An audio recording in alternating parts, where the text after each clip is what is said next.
Okay, thank you. Thank you, Ndidi. Well done. Thank you so much. That's okay. So, good afternoon, everyone. I should probably say that the link was, His Royal Highness Oba Thompson, because we met at the annual Cocoa Festival here in London. So, and that was, it was a great event, a lovely event. So, I'll introduce myself, Ndidi Njoku. I'll tell you a little bit about my background. So I'm a regulatory specialist. So I've worked in both the public side, so for Ofgem, the gas and electricity regulator, the FSA, FCA, as well as HM Treasury and the UK Department for International Development, all to do with regulation, but in different aspects. I've also worked in the private sector, so I was part of a global investment bank working across their global banking and markets division, both at a global level and a regional level as well.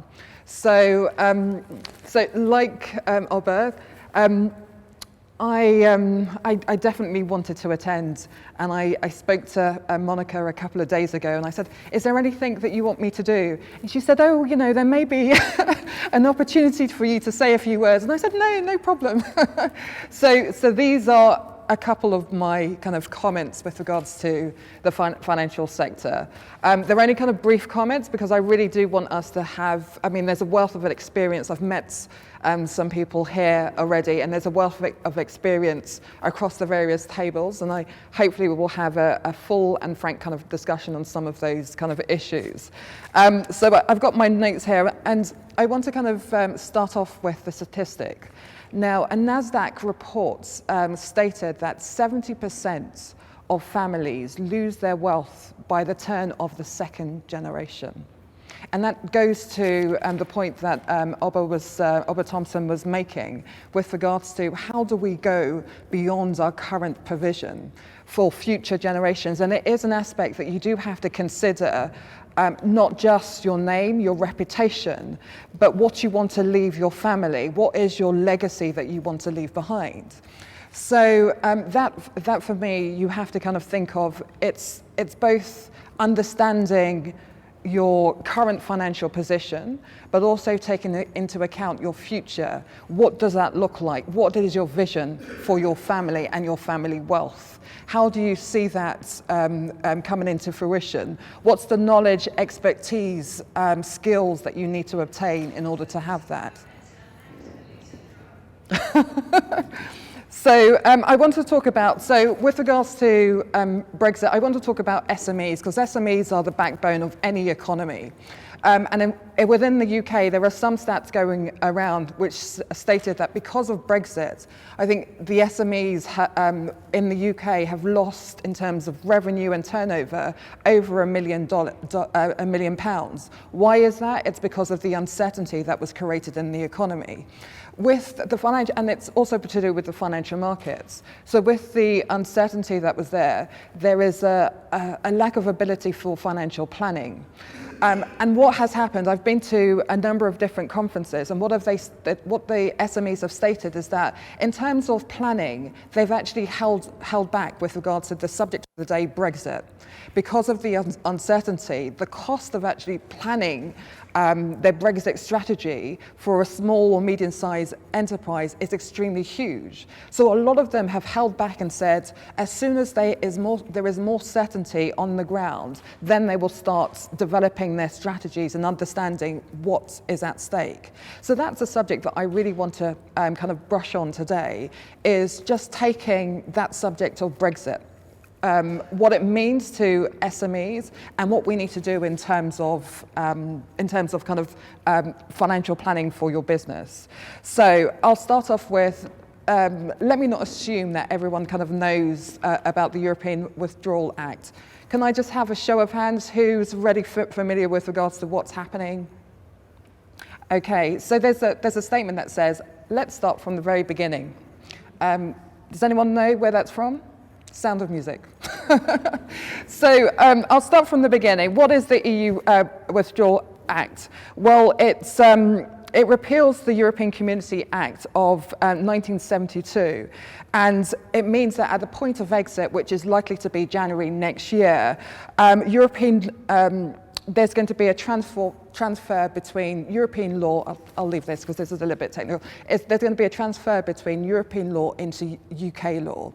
Now, it means that if we leave Brexit, if we leave the Europe without with a deal, we will have a transition period. And given that we now have a majority Conservative government, it's likely that we're going to leave the Europe with a deal. So that means that, so at this moment in time, there's a transition date of December 2020.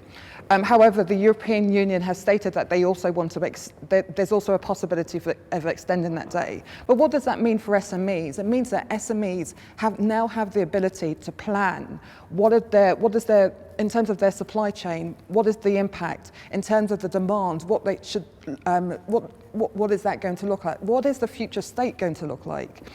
So in order to sorry, let me just, I ran ahead of myself. Yeah, so what is the future state? What does that look like? So in order to do that, you really have to kind of seize the opportunities that are available on the day. What does Brexit mean to SMEs? It means that you now have a much wider, so let me just backtrack a little. And there are a number of SMEs in the UK that their main customer base or their supply chain is in Europe. So now that we, now that we are, the UK is exiting Europe, what does that mean in terms of your relationship with your European partners? What does that mean in terms of your customer base? Also, in terms of kind of global trade, what are your alternative supply chains out there? What is the impact, for example, with regards to trade deals that are happening between at a UK level and another kind of governmental level? So the UK-US trade deal, is there any opportunity for SME businesses? What do those opportunities look like in terms of the risks associated with UK leaving Europe? What does that look like to your business? In terms of also kind of the networks that are available, what other networks are available to you to broach? So in a sense, what I'm trying to say is that now is the time for SMEs to really kind of plan in terms of their strategy, their financial strategy. What does that look like? What are the opportunities? I say, as a regulatory specialist, I always say, with every change, you always have to see what benefits there is for you and your business. So I'll give you an example. There is European legislation, and it's the cornerstone of all financial European legislation, and it's called the Markets and Financial Instruments Directive. Now, when I was at HSBC, I had a portion of that regulation to implement across the whole bank, and I'm talking about globally across the whole bank. Now, for me, you know, working with my business, the first thing that they will say is, oh my goodness, these regulators, the government, they don't know, sorry, they don't know what they're doing. Why are they doing this to us? And I always challenge them and I say, what are the opportunities here? So one of the particular aspects of the regulation that I had to do completely meant that the way that the business was going to be was operating had to change. I meant that means that you have to now find a price. So there was a service that they were providing for free, and the regulation was introduced, which meant that they had to now charge for this product and service. So what does that mean? It means, how do you then place yourself in the marketplace? What does your future state look like? Where do you want to be? Where do you want your business to be? And that's also talking about legacy. What do you want to be known for in terms of your name? What do you want your customer base to actually identify with you and this product? So, you know, part of that is making sure that you have in terms of knowledge, making sure that you have the right knowledge. What is happening? What is the impact? For SMEs over here, I would say to you, there are a number of forums, there are a number of discussions happening around Brexit. It's up to you it's up to all of us to really understand what is going on. In terms of assessing your business, are there any kind of consultants, or are there any free advice that you can get to assess how that's going to impact you? But we also as business owners have to understand what is our future, where do we see our business? What's our future? What's our vision? What's our mission for our business? And given that mission, you have to therefore understand, based on Brexit, where do we need to, what is the impact? What's the constraints? What are the changes over here? So, in a sense, what I always say is that no matter what your business is facing, whether it's regulation, whether it's coming from another external factor, there are always opportunities in kind of understanding, first of all, where your business is, what the impact it is, but where your vision is. And if you have a vision, then and it needs to be tailored, you work towards tailoring that your business based on the constraints or based on the regulatory kind of factors that are involved. So, yeah. I think that was generally what I was saying. So in a sense, my business, the business I've set up it's called Markets for Development. It's a regulatory consultancy, and what I do is I kind of work with businesses, I work with local governments to kind of analyse what's the impact on things such as Brexit to their products, to their services they're providing. But you have to kind of understand not necessarily where your financial position is at this moment in time, but your future state and how you get to that future state. And I think I'll leave it there. I haven't gone into some of the specific detail, but I think that this should be fine. But if anyone needs to speak to me, I'm always here.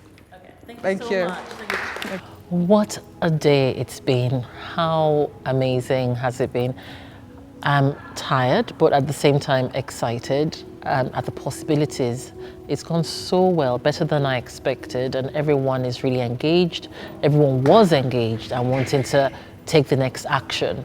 So now I'm looking forward to evaluating the event, because it's important to always learn from how things have gone and to improve it for next year. So I'm looking forward to welcoming you next year and for you to just join in, and let's live beyond wealth and let's give back and make the lives of other people better as well.